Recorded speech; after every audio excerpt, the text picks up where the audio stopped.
जय हिंद दोस्तों, आप सभी का स्वागत है इस ऑफिशियल चैनल पर, जहां पर मैं आप सभी को टेंस सिखा रहा हूं अभी, जिसमें मैंने अभी आपको प्रेजेंट परफेक्ट टेंस का फुल कंसेप्ट आपको बता दिया है।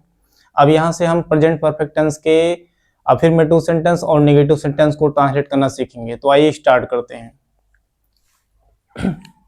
तो प्रेजेंट परफेक्ट टेंस में आपको देखना है कि अफर्मेटिव सेंटेंस को कई बार आपको बताया गया है कि अफर्मेटिव सेंटेंस का मतलब क्या है, सकारात्मक वाक्य।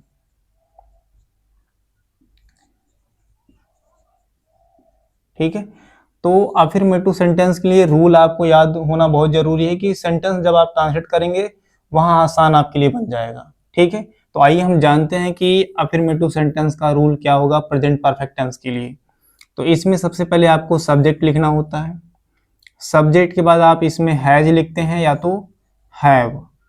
फिर प्रेजेंट परफेक्ट टेंस में जो है आपको वर्ब का थर्ड फॉर्म इस्तेमाल करना है, फिर ऑब्जेक्ट, फिर इसके बाद कंप्लीमेंट, फिर फुल स्टॉप। ठीक है, तो इस रूल पर आपको सेंटेंस को ट्रांसलेट करना होगा।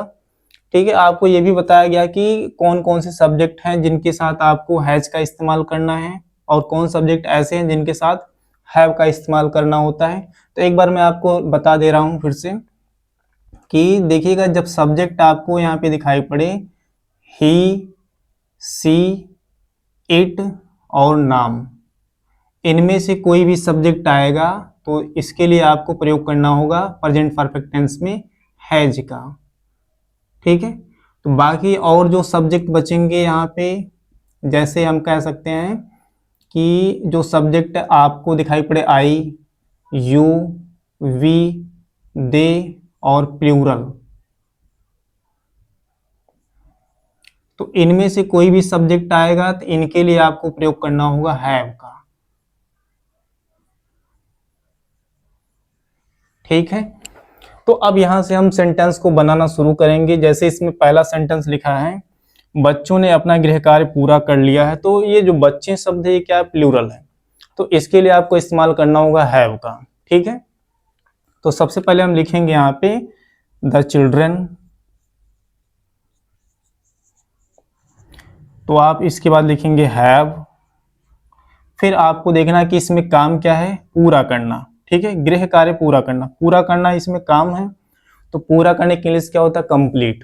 तो कंप्लीट का आपको यहाँ पे थर्ड फॉर्म इस्तेमाल करना है। तो थर्ड फॉर्म क्या होता है इसमें, कंप्लीटेड। ठीक है, अब यहाँ पे बच्चों ने पूरा कर लिया है, क्या पूरा कर लिया है, अपना गृह कार्य। तो अपना गृह कार्य इसमें क्या है, ऑब्जेक्ट। तो इसकी इंग्लिश आपको बच्चों के हिसाब से क्या लिखना है, दियर,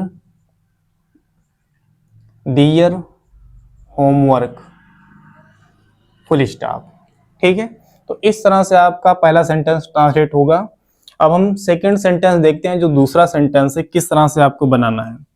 दूसरा सेंटेंस यहाँ पे लिखा है, वह फुटबॉल खेल चुका है। ठीक है, तो इसको आपको कैसे बनाना है, ही के साथ आपको यहाँ पे हैज का प्रयोग करना है। फिर रूल के हिसाब से आपको चलना है, यहाँ पे वर्ब का थर्ड फॉर्म प्रयोग करना है। तो खेलने के लिए क्या होता है, प्ले, और प्ले के हिसाब से आपको यहाँ लिखना होगा प्लेड।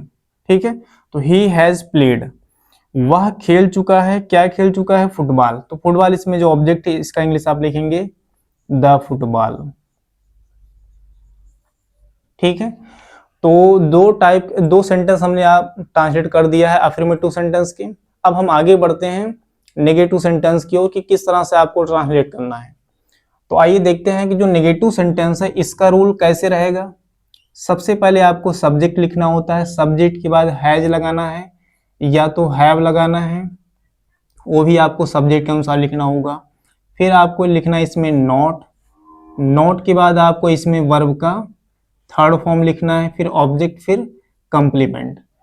तो दोस्तों एक चीज आपको ये भी ध्यान देना है कि सेंटेंस में यदि ऑब्जेक्ट है, यदि सेंटेंस में ऑब्जेक्ट के अलावा कंप्लीमेंट है तो आपको लिखना है, अगर नहीं है तो आपको नहीं लिखना है। ठीक है, तो आइए देखते हैं सेंटेंस को आपको कैसे बनाना है। जो पहला सेंटेंस है नेगेटिव सेंटेंस का, जैसे इसमें लिखा है कि मैंने खाना नहीं खाया, तो मैंने के लिए क्या होगा यहाँ पे आई, और आई के हिसाब से आपको लगाना हैव। फिर नेगेटिव है तो नॉट लिख देना है, तो आई हैव नॉट, है ना। इसमें खाया की इंग्लिश क्या होगा, ईट, और ईट का आपको थर्ड फॉर्म इस्तेमाल करना है, क्योंकि जो प्रेजेंट परफेक्ट टेंस है, इसमें आपको मेन वर्ब का थर्ड फॉर्म इस्तेमाल करना है, ठीक है। तो आई हैव नॉट ईटन, मैंने नहीं खाया है, क्या नहीं खाया है, खाना। तो खाना की इंग्लिश क्या होगा इसमें, द फूड होगा, और इसके बाद आपको लगा देना फुल स्टॉप, ठीक है। तो नेगेटिव सेंटेंस का अब जो अगला सेंटेंस दिख रहा है इसमें, इसको कैसे आपको बनाना है। जैसे लिखा गया राधा या फिल्म नहीं देखी है, तो आपको पहले इसमें लिखना है राधा, राधा के हिसाब से आपको इसमें हैज लगाना है, राधा हैज। फिर आपको देखना है कि नेगेटिव है तो नोट कर दीजिए, राधा हैज नॉट, ठीक है। अब देखने की इंग्लिश यहाँ पे 3 वर्ड होते हैं, एक सी है, एक लुक है, एक है इसमें वाच। तो सी मीन्स क्या होता है, बहुत कम ध्यान से देखना, और लुक मीन्स क्या होता है, थोड़ा कम ध्यान से देखना, और जो तीसरा है वाच, उसकी मीन्स क्या होता है, बहुत ज़्यादा ध्यान से देखना, ठीक है। जैसे आप मोबाइल पे पढ़ते हैं, है ना, और बच्चे जैसे गेम भी खेलते हैं, तो बहुत ध्यान से आप उस पर काम करते हैं, तो उसके लिए आपको क्या लगाना है, वॉच, है ना। तो वॉच का यहाँ पे थर्ड फॉर्म इस्तेमाल करना है आपको, क्या हो जाएगा इसमें, वॉच्ड, ठीक। अब इसमें काम क्या था देखना, जैसे इसमें अब ऑब्जेक्ट क्या है, हाँ काम तो हो ही चुका है, देखना ऑब्जेक्ट क्या इसमें है, यह फिल्म, ठीक है। तो राधा का उद्देश्य क्या था, यह फिल्म देखना, यह फिल्म की इंग्लिश क्या बनाना आपको, दिस मूवी, फुल स्टॉप। तो दोस्तों इस तरह से आपको सेंटेंस को ट्रांसलेट करना होता है, अफर्मेटिव सेंटेंस और नेगेटिव सेंटेंस के।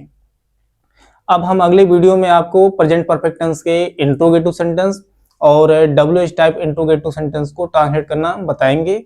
मिलते हैं नेक्स्ट वीडियो में, तब तक के लिए आप सभी का धन्यवाद।